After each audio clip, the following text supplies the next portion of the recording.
Assalamualaikum. Waalaikumsalam warahmatullahi wabarakatuh. Baik, salawatnya Pak. Allahumma sholli ala sayyidina Muhammad wa ala ali sayyidina Muhammad. Dengan Bapak siapa di mana? Dengan hamba Allah di Solo. Solo. Masya Allah. Baik, silahkan bisa bertanya langsung pada Buya. Nggih, sugeng enjang Bu ya. Alhamdulillah, monggo. Silakan. Mugi-mugi Bu ya Alhamdulillah, tansah sehat. pinaringan Amin. tansah pinaringan kesainan demi Gusti Allah. Amin, amin. Paringi Tolongan. sehat rikas waras. Amin. Panjang umuripun wonten Amin. taat mring Amin. Gusti Allah.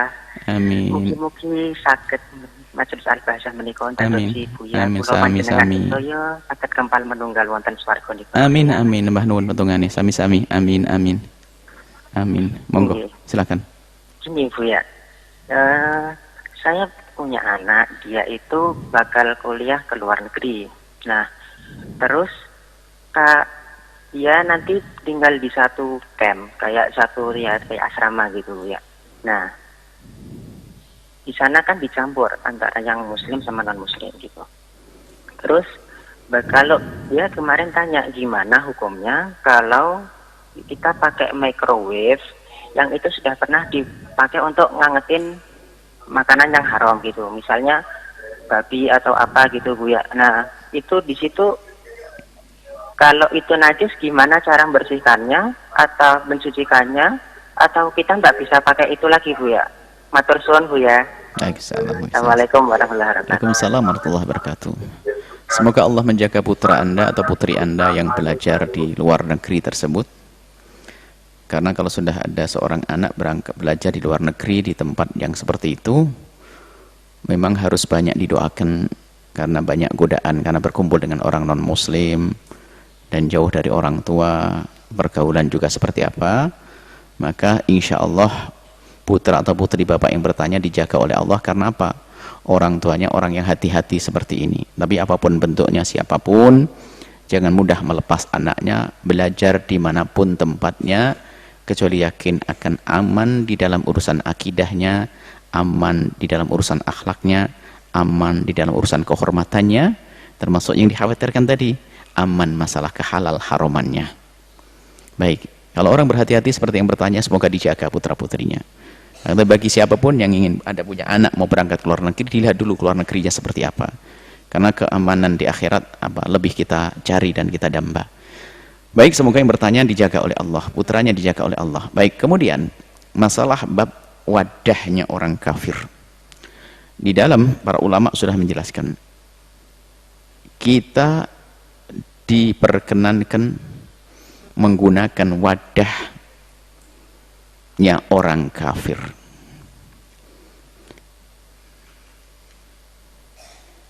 Hukumnya makruh.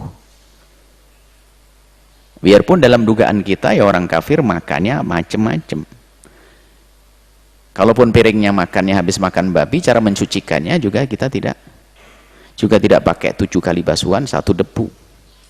Tapi ternyata ulama mengatakan selagi kita tidak melihat betul bahwasanya di piring tersebut ada daging babinya di atasnya, maka tidak usah kita bawa angan pikiran kita jauh ke sana.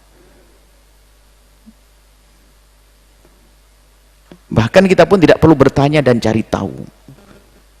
Suatu ketika Sayyidina Umar berjalan dengan seseorang, ada percikan dari atas. Tiba-tiba orang yang nemeni Sayyidina Umar bertanya, ini air apa? Mari Sayyidina Umar, diam kau, nggak usah ngomong. Ini yang suka bertanya ini berpenyakit nanti akhirnya.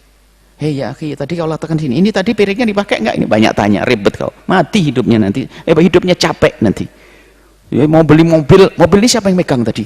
Yang megang dia cuci tangan enggak? Dia Muslim bukan? Terus stres dia, gila.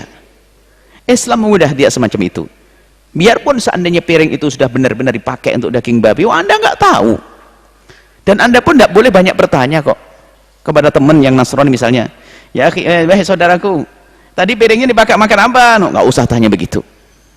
Selagi ada piring sudah tampak bersih dan Anda, catatannya, Anda tidak melihat piring tersebut dipakai untuk babi misalnya, maka Anda tidak perlu ragu. Anda boleh menggunakannya dan hanya makruh. Tapi kalau Anda melihat piring itu dipakai babi, di atas piring ada babinya, maka Anda wajib mencuci 7 kali. Satunya pakai debu. Tapi kalau Anda melihat tadi makan di piring itu, tapi setelah itu dilihat piringnya sudah bersih kering, Anda tidak usah piris, tidak usah pusing. Yang makruh itu yang di situ itu. Tapi kalau kelihatan sisa makanan teman Anda yang Nasrani misalnya yang makan babi, Anda buang, maka harus Anda cuci. Jadi kapan mencuci 7 kali adalah di saat Anda yakin di atas piring tersebut ada. Maka sampaikan kepada putra Anda, tidak usah terlalu khawatir bahwasanya selagi tidak melihat langsung di wadah tersebut, maka tidak usah ambil pusing. Tapi tidak tahu microwave itu kayak apa sih? Saya dengar microwave di belakang di dapur ada microwave, tapi tidak pernah lihat bentuknya microwave. Jadi kalau memang ternyata microwave itu apakah pemanggang saja? Kalau sifatnya pemanggang ya. Kalau pemanggang, kemudian dia memasukkan daging babi di situ, berarti hanya dipanggang daging babinya. Berarti yang Anda perhatikan pemanggangnya saja, alat panggangnya. Kalau masalah kotaknya, ya nggak ada masalah, karena itu hanya mengeluarkan api barangkali seperti itu. Saya nggak ngerti. Pokoknya kalau tidak pasti yang ditempel, tidak pasti bahasanya daging babi atau daging anjing menurut jumhur lama, yang nempel, maka tidak perlu putra Anda was-was. Piring-piring yang ada di situ biasa saja menggunakannya, asalkan tidak melihat di atas piring tersebut ada babinya. Seperti itu, supaya tidak bingung nanti adalah hidupnya jadi susah. Justru kalau orang susah capek beribadah akhirnya menjadi orang putus asa, bukan malah dekat kepada Allah, masuk wilayah was-was. Kalau sudah wilayah was-was dijamin nggak khusyuk kepada Allah, nggak khusyuk dengan manusia. Akhirnya seolah di sana wah ini najis semuanya. Akhirnya seperti orang yang ya sudah menyakiti semua orang. Orang nyakiti, tidak enak sama orang, duduk sama orang nggak enak semuanya. Baik seperti itu, nggak ada masalah menggunakan piring-piring yang ada, asalkan di saat dilihat piring tersebut memang tidak bersentuhan dengan najis. Biarpun kita tahu piring dipakai oleh sahabatnya yang Nasrani, akan tapi di saat memakainya tidak terlihat ada daging babi di atasnya. Kemudian atau dia melihat sudah piring sudah bersih, maka dipakai saja dan hukumnya adalah makruh. Itu saja, tidak sampai derajat haram. Ini kemudahan-kemudahan semacam ini hendaknya harus disampaikan. Wallahu a'lam bishawab.